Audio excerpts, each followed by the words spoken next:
인터넷을 찾아보면 이런저런 십계명들이 참 많아요.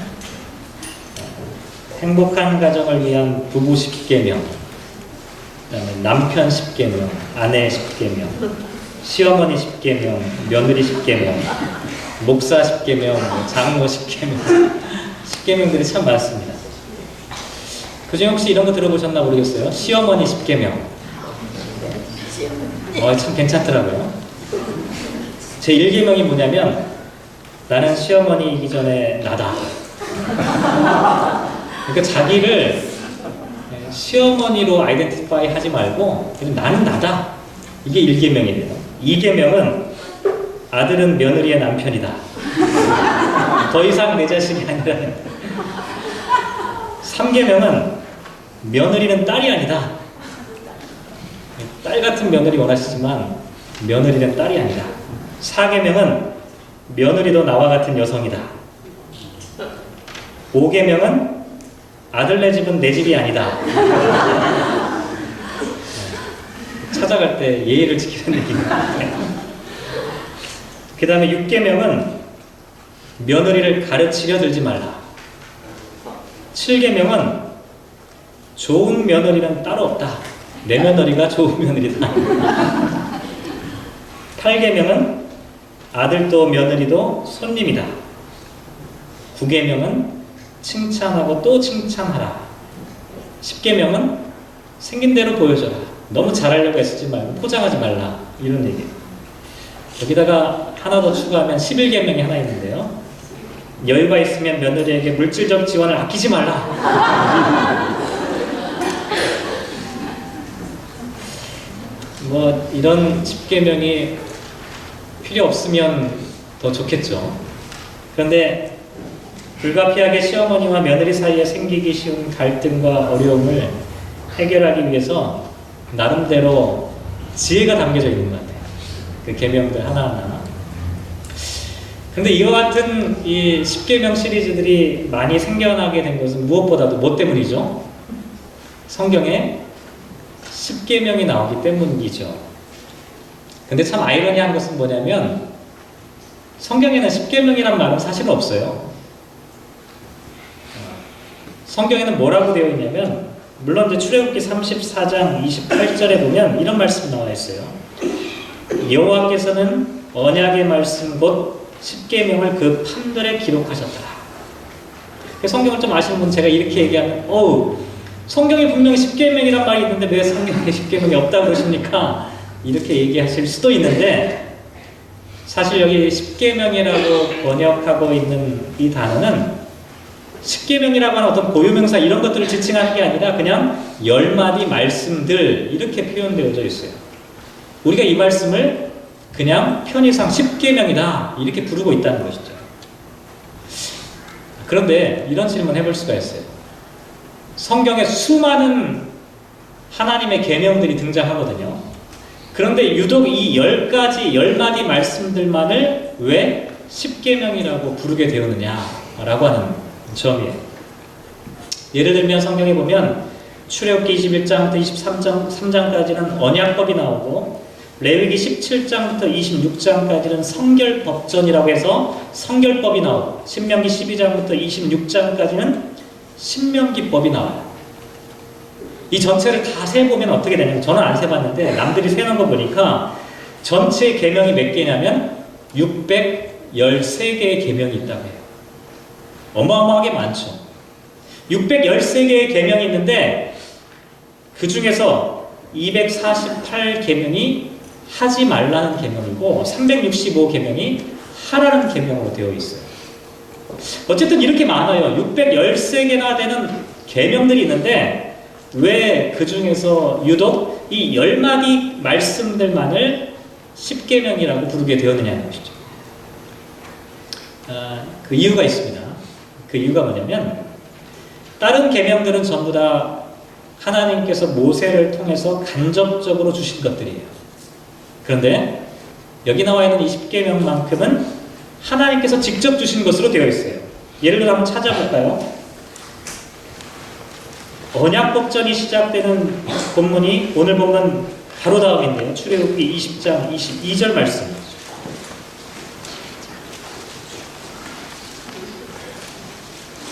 20장 22절 말씀 같이 한번 읽어보죠. 시작. 여호와께서 모세에게 이르시되 너는 이스라엘 자손에게 이같이 이르라, 이렇게 말씀하고 있어요. 하나님께서 직접 말씀하시는 것이 아니라 모세에게, 이스라엘 자손에게 이렇게 말하라 라고 간접적으로 전달하고 있다는 것이죠. 그런데 오늘 말씀 10계명이 등장하고 있는 출애굽기 20장 1절 말씀, 1절 말씀 한번 보시죠. 자, 같이 한번 읽어보겠습니다. 시작. 하나님이 이 모든 말씀으로 말씀하여 이르시되, 나중에 여러분 신명기 5장 말씀 한번 찾아보시면 더 분명하게 나와 있어요. 지금 찾아보지는 않을 텐데, 어쨌든 다른 여러 가지 율법과 계명들은 전부 다 간접적으로 주신 말씀들이에요. 그런데 10계명의 말씀들로 지칭되는 이 10마디 말씀들은 전부 다 하나님께서 직접 이스라엘 백성들에게 향하셔서 말씀하신 것, 다른 어떤 율법과 계명보다도 가장 기본이 되고 중요한 그와 같은 말씀이라고 할 수가 있다는 것이죠. 오늘 그 10계명에 대해서 함께, 물론 자세하게 하나하나 계명들을 다 생각하기는 어렵지만 전체적인 의미들을 오늘 한번 생각해보는 시간을 갖도록 할 텐데요. 먼저 한번 2절 볼까요? 2절 말씀 같이 한번 읽어보도록 하겠습니다. 시작. 나는 너를 애굽 땅 종되었던 집에서 인도하여 낸 내 하나님 여호와니라. 이것을 보통 10계명의 서언이라고 말합니다. 근데 이게 대단히 중요해요. 근데 이게 왜 중요하냐면 10계명이 언제 주어졌느냐를 나타내주고 있기 때문이에요. 10계명이 언제 주어졌냐면 이스라엘 백성들이 애굽에서 탈출해 나온 이후에 주셨다는 거예요. 너무 당연한 거 아닙니까? 이렇게 얘기하실 수도 있겠는데 이게 대단히 중요해요. 이스라엘 백성들이 탈출하기 전이었느냐 아니면 탈출한 이후에 계명을 주셨느냐가 대단히 중요하다는 거예요. 왜 그러냐면 만약에 이스라엘 백성들이 이집트를 탈출해 나오기 전에 주신 것이라면 이집트를 탈출하는 조건으로 이 계명이 주어졌을 것이라는 거예요. 계명을 지키는 자만이 이집트를 탈출할 수 있다라고 주신 것이 된다는 것이죠. 그런데 이집트를 탈출하기 전에 주신 것이 아니라 이집트를 탈출한 이후에 주셨어요. 이미 구원받은 하나님의 백성들을 향해서 주신 계명이 바로 이 말씀들이라는 것이죠. 우리는 흔히 이렇게 생각해요. 어떤 고정관념이 있냐면 구약의 말씀들은 율법이고 신약의 말씀은 복음이다. 근데 이게 맞는 말이면서도 또 틀린 말이에요. 구약에서는 율법을 지켜야만 구원을 받지만 신약에서는 복음을 믿어야만 구원받는다라고 생각한다는 거예요. 그런데 그렇지 않아요. 구약이나 신약이나 구원은 하나님의 은혜로 구원받습니다. 이스라엘 백성들이 이집트를 탈출해 나올 때 계명을 지켜야만 만약에 구원받는 것이라면 율법은 율법이었을 거예요. 율법을 지켜야만 구원받았을 거예요. 그런데 이스라엘 백성들이 이집트를 탈출해 나올 때 율법을 지켰느냐 여부는 아무런 상관이 없었어요. 무엇이냐면 하나님의 전폭적인 은혜로 구원을 받은 거예요. 문설주와 임방에다 어린 양의 보혈을 바르고 예수 그리스도의 피를 상징하는 그 어린 양의 피를 통하여서 패스오버하는 것이 유월절 사건이었기 때문이라는 것이죠. 그래서 이스라엘 백성들이 율법을 지켰기 때문에 출애굽한 것이 아니라 은혜로 출애굽한 이스라엘 백성들에게 하나님께서 율법을 주셨다라고 하는 사실을 우리가 생각해 볼 필요가 있다는 것이죠. 결국 구약에 나와 있는 율법은 구원법이 아니에요. 이 율법주의가 되면 구원법이 되는 거예요. 율법주의는 구약에 나와 있는 율법을 구원의 조건이라고 생각하는 게 율법주의예요. 그런데 율법은 하나님께서 거룩한 백성들로 하여금 구원받은 삶을 어떻게 유지하며 살아가게 할 것이냐라고 하는 측면에서 주신 성민법이다. 이렇게 말씀할 수가 있다는 것이죠. 근데 우리는 때때로 구약에 나와 있는 율법을 어떻게 생각을 하냐면 우리를 얽어매는 것, 우리를 구속하는 것, 우리에게 불필요한데 무거운 짐을 지우는 것이라고 생각하기가 쉽습니다. 영화에 보면 그런 내용이 있어요. The Man from Earth라고 하는 영화에 어떤 대사가 나오냐면 이런 대사가 나와요. I can sum up the 10 commandments in the 10 words 이렇게 나와 있어요. 나는 10계명에 나와 있는 10마디 말을 한마디로 요약할 수가 있다. 뭐냐? Don't. 10번. 하지 마라. 사람들이 그렇게 생각해요. 교회를 다니는 사람들도 10계명을 잊어버린 지가 오래됐어요. 하지 마라, 불필요하고 인간의 삶을 억압하고 통제하는 거추장스러운 것들로만 생각한다는 것이죠. 그런데 그렇지 않다는 것이죠.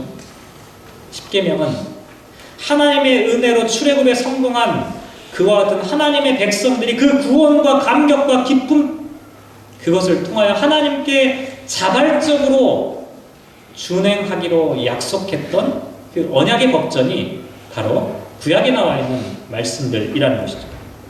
비슷한 예가 어떤 게 있냐면 출애굽기 21장 5절과 6절 보시고 우리 오늘 본문 바로 다음이니까 한번 찾아보시죠.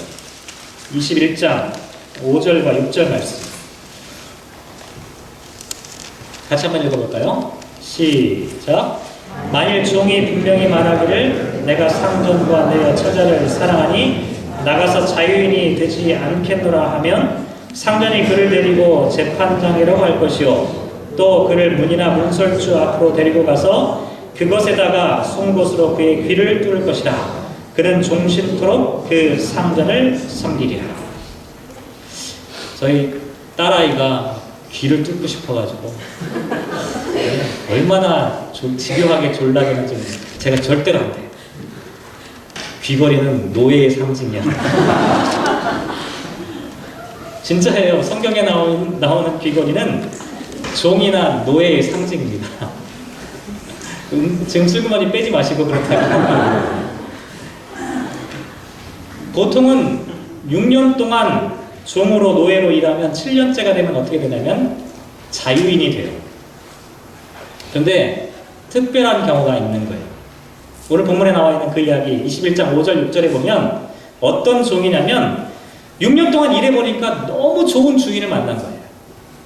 너무나 괜찮은 사람이에요. 그 마지막 6년이 끝나고 7년째 자유인이 되어야 되는데 이 종이 뭐라고 하냐면 나는 자유를 포기하겠습니다. 나는 당신의 종으로 평생을 살겠습니다. 라고 하여서 스스로 자유를 박탈하여 자원하는 종이 됩니다. 그럴 때 귀를 뚫어서 이 사람은 자원하는 자유의 종이다라고 하는 것을 표식하도록 하였다는 것이죠. 10계명의 원리도 마찬가지라는 겁니다. 10계명은 저와 여러분을 구속하거나 억압하는 율법이나 계명들이 아니에요. 저와 여러분이 자원하여 복종하였던 우리들의 신앙의 선배가 이집트를 탈출하여 나왔을 때 그때 그 기쁨과 감격 때문에 하나님 앞에 자발적으로 자원하는 마음으로 그 율법의 말씀들을 받아들이는 것, 이것이 율법의 가장 기본적인 정신이었다는 것이죠. 근데 제가 이렇게 말씀드리면 또 이렇게 질문하시는 분이 생길 수도 있어요. 아니 구약에는 뭐 목사님 말대로 율법과 계명이 필요했을지 몰라도 예수님이 오시고 나서 이제 신약 시대가 되었는데 도대체 구약의 율법과 계명이 무슨 의미가 있습니까? 예수 그리스도의 복음으로 우리는 충분한 것이 아닙니까? 이렇게 질문할 수가 있습니다. 충분히 일리가 있는 얘기죠. 조금 전에도 말씀드렸지만 구약 시대의 율법은 하나님과의 정상적인 관계를 유지하기 위한 가장 중요한 기능과 역할을 하였던 그런 계명이라고 말씀을 드릴 수가 있어요. 오늘 본문에서도 그 계명을 주신 이유가 20절, 우리가 함께 봉독한 말씀 다시 한번 보시죠. 20절 같이 한번 읽어보겠습니다. 시작. 모세가 백성에게 이르되 두려워하지 말라. 하나님이 임하시면 너희를 시험하고 너희로 경외하여 범죄하지 않게 하려 하심이다. 하나님께서 율법과 계명을 주신 까닭이 무엇인지를 20절에 분명히 말씀하고 있어요.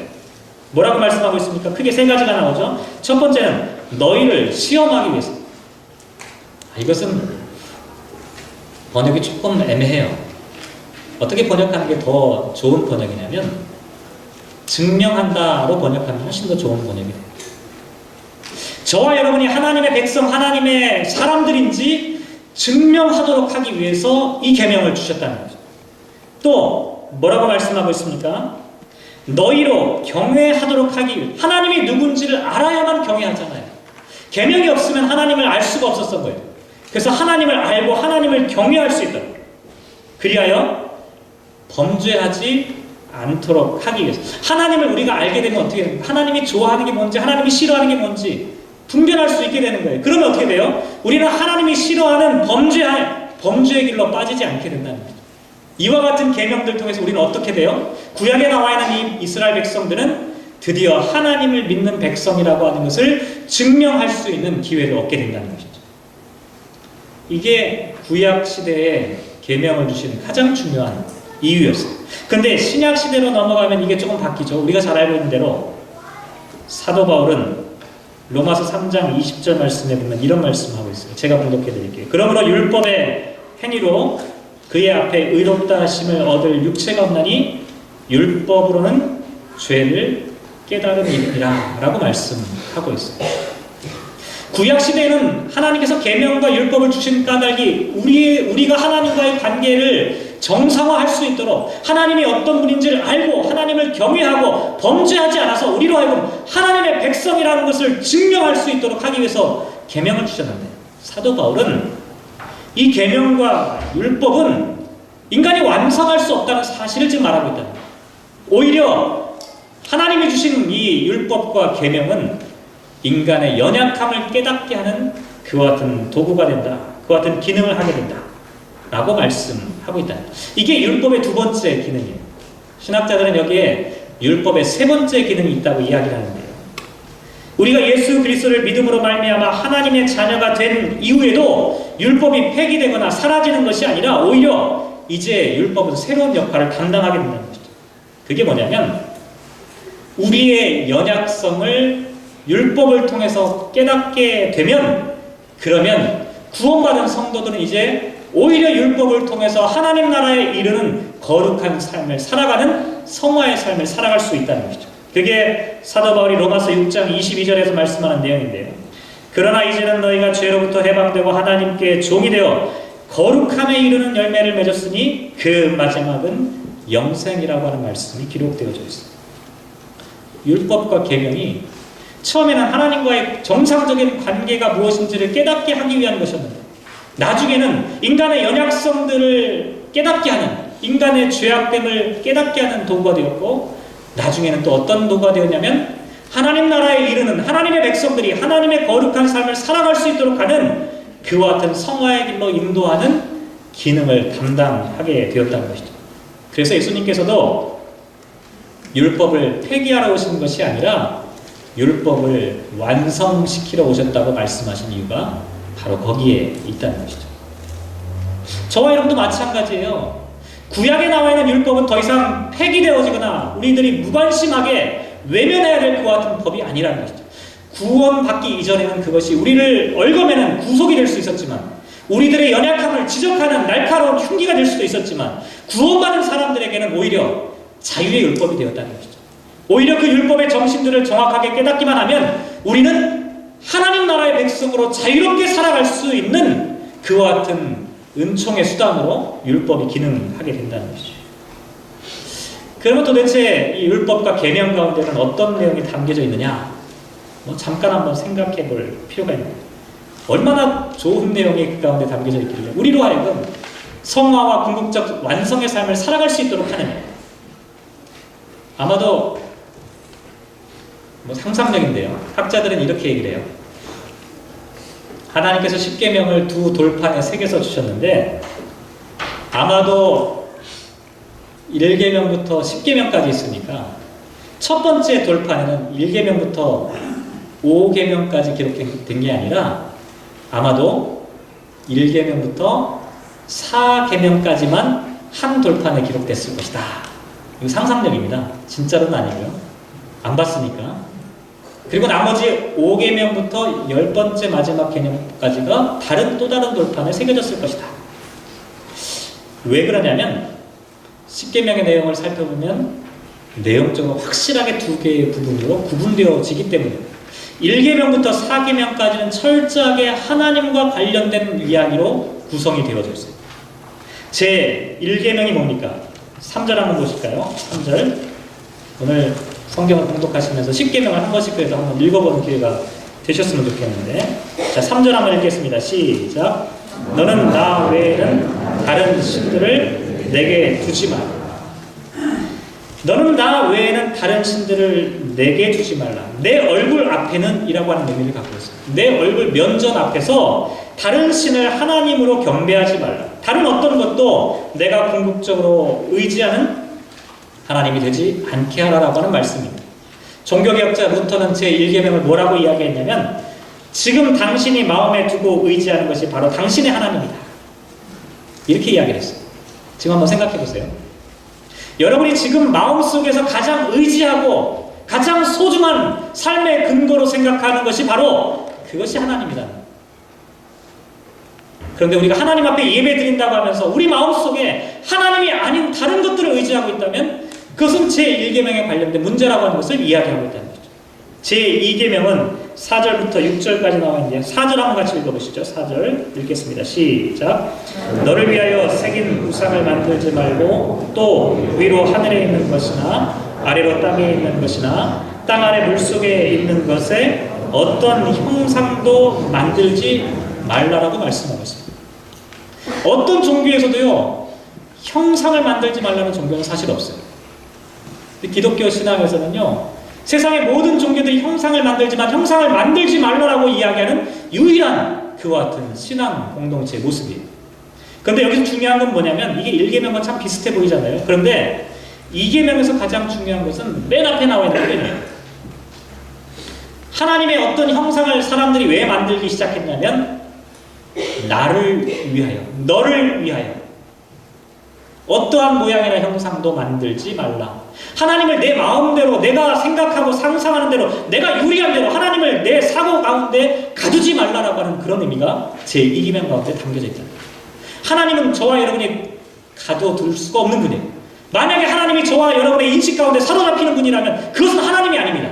그건 내 상상의 산물에 불과해요. 하나님은 우리의 상상을 뛰어넘는 분이에요. 우리를 초월하신 분이에요. 어떠한 형상이나 어떠한 사고로, 어떤 철학으로 하나님에 대해서 가둬둘 수 있는 사람이 아무도 없다는 것이죠. 근데 사람들은 그런 유혹에 빠지는 거예요. 하나님을 내가 붙잡고 싶은 거예요. 내 손아귀에 만지고 싶은 거죠. 2계명을 이야기하고 있는 것이 바로 이와 같은 내용이죠. 3계명 무엇입니까? 7절 한번 보실까요? 7절 읽겠습니다. 너는 내 하나님 여호와의 이름을 망령되이 부르지 말라. 여호와는 그의 이름을 망령되게 부르는 자를 죄 없다 하지 아니하리라.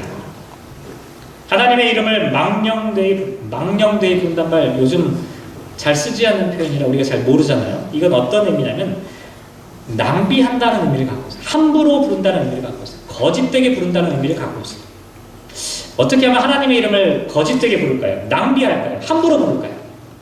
가장 좋은 예가 뭐가 있냐면, 히틀러의 군인들이 허리띠에다가 뭐라고 새겨놨냐면, 하나님이 우리와 함께 하신다는 문구를 새겨놨어요. 하나님의 이름을 망령되이 부르는 가장 좋은 예라고 저는 생각합니다. 하나님이 우리와 함께 하신다라고 이름은 그대로 되어 있어요. 하지만 히틀러의 군사들이 그 이름을 새긴 것은 하나님의 이름을 부끄럽게 만드는 일이었다는 것이죠. 그런데 한번 곰곰이 생각해 보세요. 하나님을 모르는 사람들이 하나님의 이름을 부끄럽게 만들지 않습니다. 절대로 하나님을 모르는 사람들은 하나님의 이름을 망령되게 만들 수가 없어요.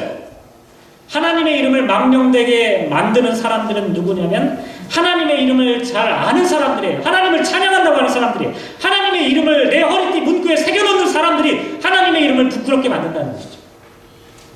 이게 3계명의 이야기. 제 4계명 한번 보실까요? 8절 말씀. 함께 읽겠습니다. 시작. 안식일을 기억하여 거룩하게 지키라. 많은 사람들이 이 안식일을 얘기하면 안식일이 토요일인지 주일인지. 제가 이민 오니까 모든 문제가 다 해결됐어요. 여기서 토요일은 한국은 주일이더라고요. 날짜가 상관없어요. 제가 한국에 있을 때 수많은 청년들에게 그런 질문 받았어요. 안식일이 토요일 아닙니까? 여기 나와보니까 여기는 분명 토요일인데 거기는 주일이에요. 날짜가 중요한 게 아니라는 거예요. 안식일의 의미가 무엇이냐라고 하는 것을 우리가 한번 생각해 볼 필요가 있습니다. 창세기 2장 2절 말씀에 보면 하나님께서 모든 일을 그치고 일곱째 날에 안식하셨다라고 말씀하고 있어요. 여기 안식이라는 단어가 히브리어 샤바트라고 하는 단어인데, 이것은 그냥 쉰다라고 하는 표현보다는 하던 일을 중지한다라고 하는 의미가 좀 더 정확한 의미를 갖고 있어요. 근데 왜 하나님께서 하던 일을 중지하고 쉬셨을까요? 하나님도 열심히 일하시니까, 힘드시니까, 피곤하시니까. 우리가 주일날 쉰다라고 하는 개념을 갖게 되면 어떻게 되는 줄 아세요? 주일날 쉬어야 돼요. 교회에 나오는 것도 일이에요. 왜 목사는 주일날 왜 일합니까? 말이 안 되는 거예요. 이 쉰다라는 단어가 잘못 사용된 거예요.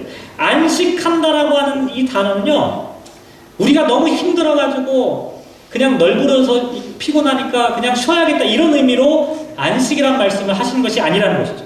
이사야서 40장 28절 말씀 보면 이런 말씀 기록하고 있어요. 너는 알지 못하였느냐, 듣지 못하였느냐, 영원하신 하나님 여호와 땅끝까지 창조하신 이는 피곤하지 않으시며 곤비하지 않으시며 명철이 한이 없으시다라고 말씀하고 있습니다. 하나님은 절대로 피곤하여서 쉬시는 것이 아닙니다. 안식은 완성을 의미해요. 안식이라고 하는 것은 궁극적인 완성을 나타냅니다. 저와 여러분에게 안식하라라고 하는 것은 뭐냐면 하나님이 허락해 주시는 궁극적 완성의 삶을 한번 경험해 보라라고 말씀하시는 거예요. 주일날 쉰다는 개념이 되면요, 주일날 잘 쉬고 내일부터 일해야 돼요. 그럼 그 사람의 삶의 목표가 어디에 있습니까? 주중의 삶에 있는 거예요. 주일날 잘 쉬어야만 다음날 일할 수 있다고 생각하면 안식하는 것은 그냥 수단이에요. 중요한 것은 주중에 살아가는 삶이 중요한 거죠. 근데 그렇지 않다는 거예요. 오히려 하나님은 일주일 동안의 모든 창조 과정이 안식을 향해서 나아가고 있었다는 것이죠. 안식이라고 하는 것은 궁극적인 완성을 나타낸다는 것이죠. 저와 여러분이 이 땅에 살아가는 삶의 궁극적 완성이 뭐냐? 안식이라는 거예요. 하나님께서는 우리로 하여금 그 안식을 매주마다 경험하면서 살아가도록 우리에게 말씀해 주고 있다는 거죠. 이게 제 4계명의 모습이라는 거죠.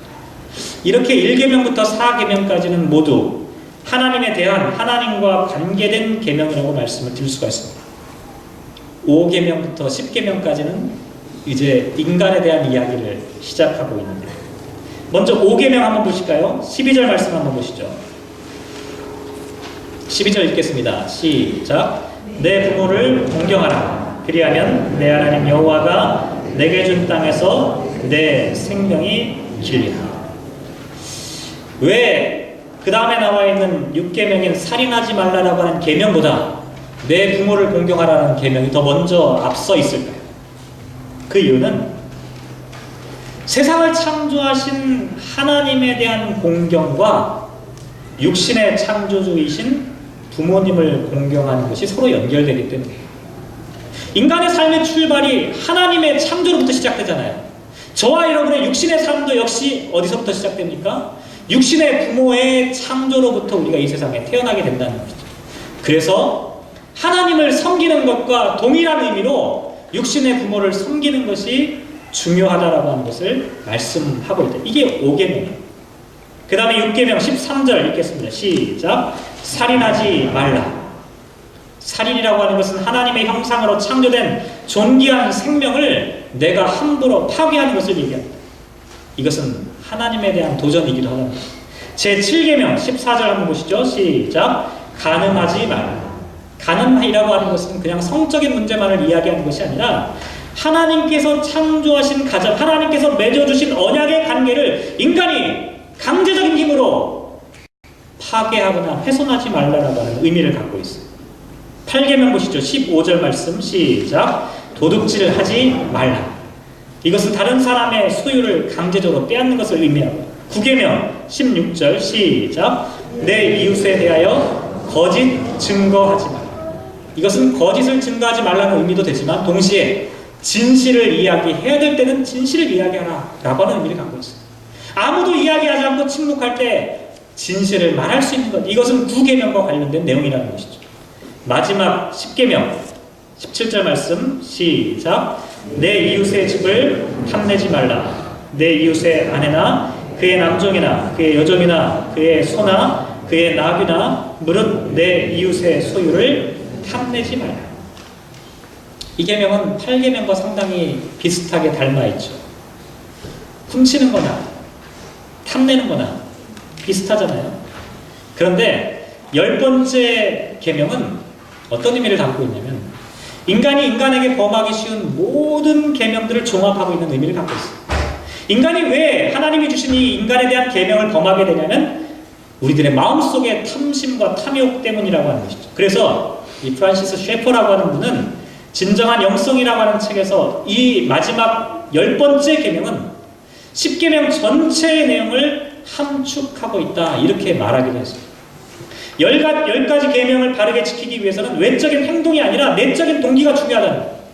우리들의 마음 가운데 탐심, 욕망 이것이 10가지 계명들을 범하게 되는 가장 결정적인 이유가 되기 때문에 마지막 10번째 계명에 이렇게 이야기를 하고 있다는 것이죠. 이렇게 보면 10계명은 모두 10개의 계명이지만 크게 2개의 카테고리로 구별할 수가 있죠. 하나님을 사랑하는 것과 이웃을 사랑하는 것. 613개의 구약의 계명이 있다고 말씀드렸는데 그 모든 계명이 크게 2가지로 나눠집니다. 하나님을 사랑하는 것과 이웃을 사랑하는 것. 신약에 나와 있는 사건들도 역시 마찬가지예요. 예수님의 사건을 한번 생각해 보세요. 십자가가 수직과 수평이 있잖아요. 하나님과의 관계와 이웃과의 관계의 문제를 이야기하고 있죠. 하나님에 대한 계명과 사람의 계명이 만나고 하나님에 대한 기도와 사람에 대한 기도가 함께 만나는 거죠. 하나님에 대한 사랑과 사람에 대한 사랑이 하나가 되어야만 건강하고 온전한 삶을 살아갈 수 있다라고 우리에게 말씀해 주고 있다는 거죠. 자, 그런데요. 설교를 이제 마무리할 때가 다 됐는데 이렇게 좋은 계명을 우리에게 주셨어요. 저와 여러분에게 너무나 소중한 하나님 사랑과 이웃 사랑에 너무나 소중한 계명들을 우리에게 주셨는데 문제는 왜 우리가 이와 같은 삶을 누리며 살지 못하느냐라고 하는 데 있습니다. 사실 오늘 이게 중요한 거죠.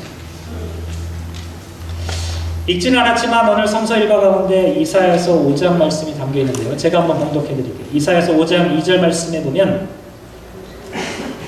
땅을 파서 돌을 제하고 극상품 포도나무를 심어도다. 그 중에 망대를 세웠고 또 그 안에 술틀을 팠도다. 좋은 포도 맺기를 바랐더니 들포도를 맺었도다. 라고 하는 말씀이 기록되어져 있습니다. 포도밭을 아름답게 가꾸고 극상품의 포도나무를 심었어요. 최고로 좋은 나무를 심은 거예요.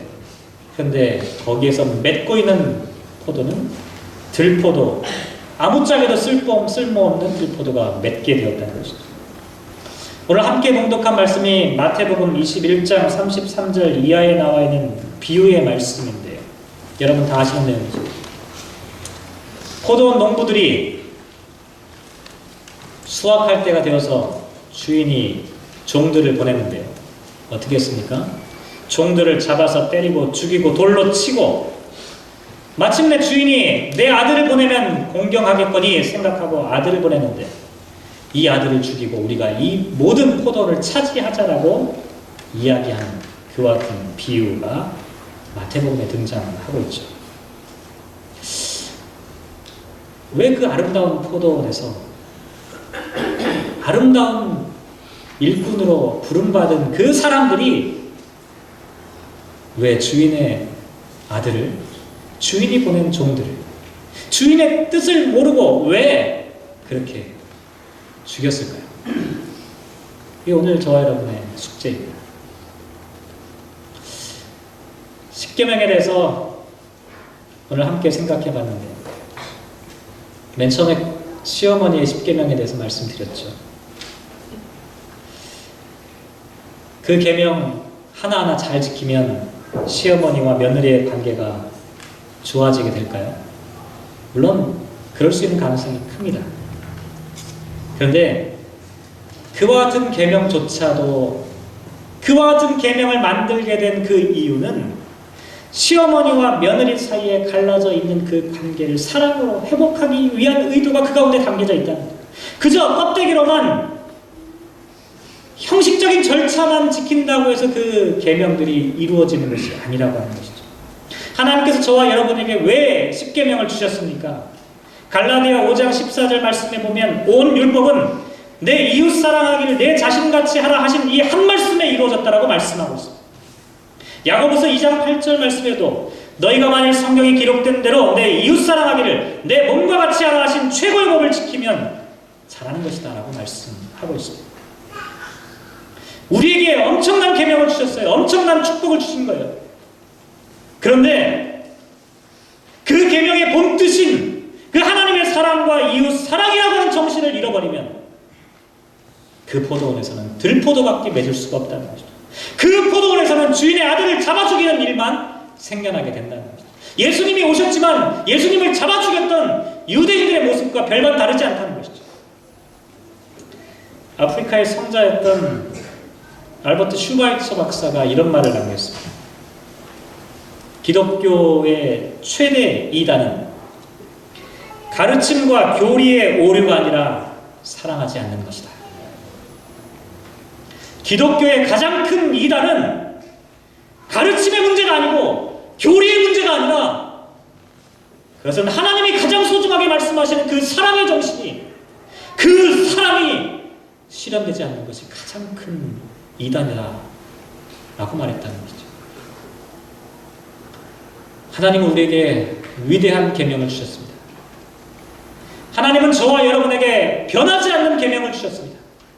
그 계명은 사랑입니다. 그 계명은 우리를 성숙한 그리스도인으로 이끄는 가장 중요한 은총의 수단입니다. 간절히 바라기는 이 한 주간 동안 저와 여러분이 계명의 껍데기가 아니라 그 계명의 정신을 붙잡고 한 주간 살아가시는, 하나님을 진실하게 사랑하고 이웃을 사랑하는 법을 훈련하고 경험하고 다시금 검증할 수 있는 우리들의 삶이 되었습니다. 그리하여 저와 여러분이 또 우리의 신앙의 공동체가 하나님의 사랑이 가득한, 정말로 하나님의 사랑을 증거할 수 있는 그 같은 믿음의 공동체가 되었으면 참 좋겠습니다. 기도하겠습니다.